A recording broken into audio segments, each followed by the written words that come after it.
What if Bitcoin is not stupid cheap yet, even after a brutal pullback? What if the 4-year cycle that everyone claims is dead is actually still shaping the market behind the scenes? And what if being all in on Bitcoin is not ultimate conviction, but unmanaged risk? According to Andy Edstrom, Bitcoin is still on track for $400,000 by 2029, but that does not mean the current bear phase is over or that investors should ignore probabilities and position sizing.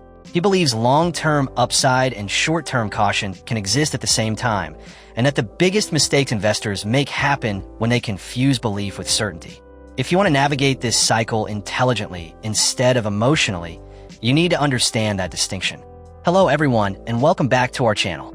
This podcast summary video is based on Andy Edstrom's recent appearance on What Bitcoin Did, where he broke down Bitcoin's current position in the cycle with a calm, data-driven approach that challenges both extreme bullishness and excessive fear. The conversation dives deep into whether Bitcoin is actually cheap right now, whether the traditional 4-year cycle still matters, how to think about portfolio allocation, why commodities may be entering a new phase, and what risks might be hiding inside Bitcoin treasury companies. The whole conversation is over an hour long, but we listened to it all and organized the most important ideas into a clear, straightforward summary, so you get the key takeaways without having to listen to the full episode. If you get value from our summaries, please like the video, subscribe to the channel, and comment your thoughts below because that really helps the channel and keeps this content coming your way. Andy begins by tackling the question that many investors are quietly wrestling with right now. After a significant pullback from the highs, is Bitcoin finally stupid cheap? His answer is measured and disciplined. He does not believe the market has reached that level of obvious, asymmetric opportunity just yet. While he remains structurally bullish and confident in Bitcoin's long-term trajectory, he does not think the current drawdown has delivered the full combination of price pain and time exhaustion that typically defines a true bear market bottom. He explains that bear markets are defined by both magnitude and duration. It is not enough for price to fall sharply. It also needs to stay weak long enough to wear down participants, shake out excess leverage, and reset expectations. Andy notes that if Bitcoin were to trade into the $40,000 range, what he calls getting a 4 handle, he would likely increase exposure more aggressively. However, he does not assign a greater than 50% probability to that scenario right now. His entire framework revolves around managing probabilities rather than predicting precise outcomes. What makes his perspective compelling is that he has already acted on similar probability assessments in the past. When Bitcoin was much higher, he assigned a 60% probability that a bear market was beginning and reduced exposure for clients. He was not claiming certainty. He was responding to changing odds. That disciplined approach defines how he views the current environment as well. Despite his short-term caution, Andy has not wavered from his long-term thesis. Back in 2019, when Bitcoin was trading around $8,500, he published a 10-year price target of $400,000 by 2029. Now, roughly 6 years into that time horizon, he still stands by that projection. From current levels, that would represent more than a 5-fold increase in approximately 3 years, a move that would significantly outperform most traditional assets. What is important here is not just the number itself, but the way Andy separates long-term structural growth from short-term market cycles.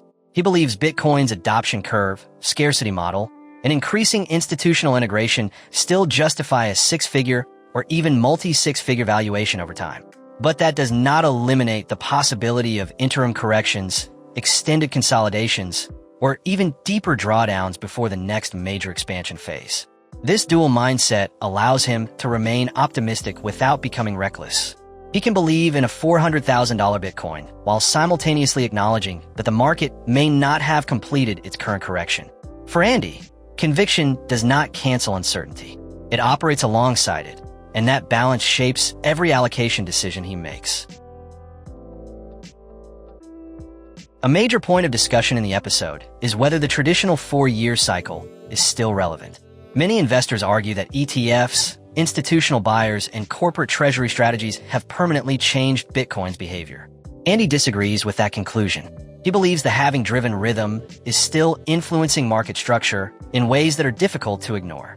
He points out that halvings occur roughly every 3.8 years, and historically, major market peaks have formed a similar number of days after each halving event. In fact, the most recent top occurred the exact same number of days after the halving as the previous cycle. For Andy, that level of symmetry is not random. It suggests that structural forces tied to supply dynamics, minor economics, and reflexive speculation continue to play a significant role.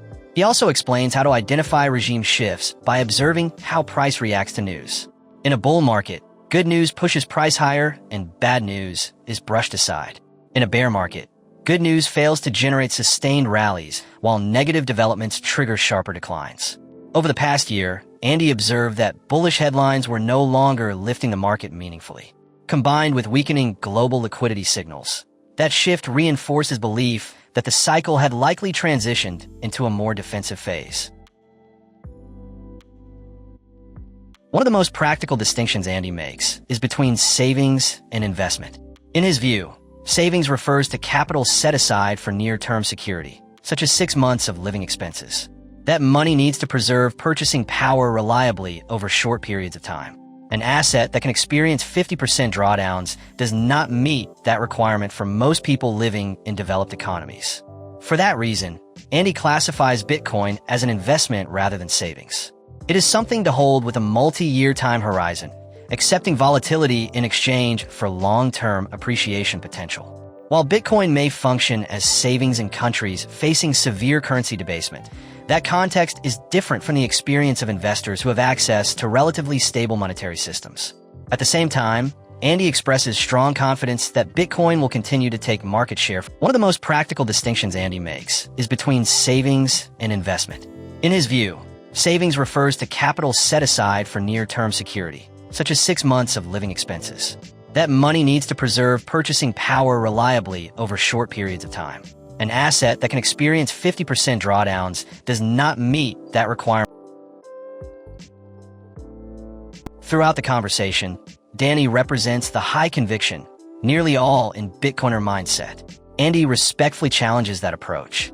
He argues that a 100% allocation to Bitcoin makes sense for almost no one, especially for individuals whose long-term financial security depends on steady and sustainable growth rather than maximum theoretical upside. In 2023 and 2024, Andy began allocating capital to gold, silver, energy companies, and industrial commodities. He believes these sectors were under-owned and under-invested for years due to ESG pressures and the dominance of large technology stocks. With geopolitical tensions rising, rearmament accelerating, and infrastructure demands increasing due to artificial intelligence and industrial reshoring, he sees the potential for a broader commodities cycle. His reasoning is grounded in scenario analysis. If global tensions escalate or supply chains fragment further, physical resources like oil and industrial metals could outperform purely financial assets. Diversification, in Andy's framework, is not a rejection of Bitcoin.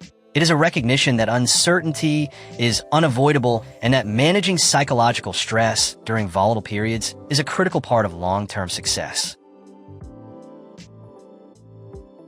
The discussion also explores Bitcoin treasury companies and whether they strengthen or distort market dynamics.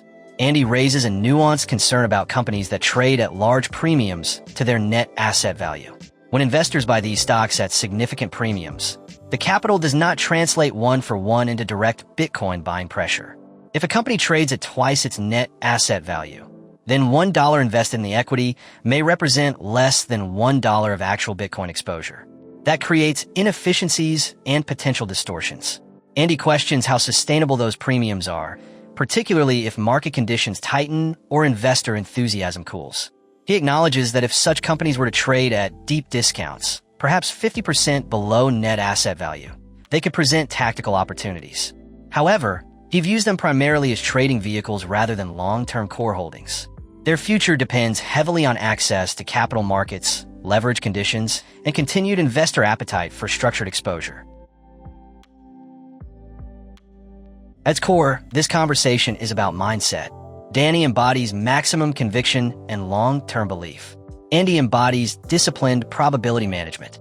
He believes Bitcoin could reach $400,000 by 2029, yet he also believes the current bear market may not be fully complete.